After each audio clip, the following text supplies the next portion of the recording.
விஜய்க்காக அம்மா ஷோபா செய்த மிகப்பெரிய விஷயம். தாவேகா தலைவரும் நடிகருமான விஜயோட 51வது பிறந்த நாளை தமிழ்நாடே ஆட்டம் கண்டு போற அளவுக்கு கொண்டாடி இருக்காங்க கட்சி தொண்டர்கள் மற்றும் ரசிகர்கள். அடுத்த பிறந்த நாளை அவர் தமிழ்நாடோட சிஎம்மா தான் கொண்டாடணும்னு பல இடங்கள்ல சிறப்பு பூஜையும் நடந்துச்சுன்னா பாத்துக்கோங்க.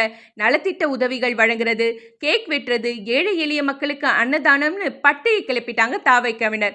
இதுல ஹைலைட்டா அந்த கொண்டாட்டத்துக்காக ஏற்பாடு செய்யப்பட்ட நிகழ்ச்சிக்கு மின்சாரம் தராம போனதால கடுப்பான புசி ஆனந்த் மேடையில கொடுத்த ஸ்பீச் கிளாஸ். இப்படிப்பட்ட நிலையில விஜயோட அம்மா ஷோபா செய்த சிறப்பு பூஜை தான் சோஷியல் மீடியாவோட ஹாட் டாபிக்கா இருக்கு. அதாவது அம்மாவுடைய ஆசையை நிறைவேற்ற விஜய் சென்னை கொரட்டூர்ல ஒரு சாய்பாபா கோவில்ல கட்டி கொடுத்தார்ல, அந்த சாய்பாபா கோவில்ல 1008 சங்கு அபிஷேக பூஜை சிறப்பா நடத்தி முடிச்சிருக்காங்க ஷோபா. இது குறித்த போட்டோஸ் மற்றும் வீடியோ இணையத்துல வைரலாகி இருக்கு.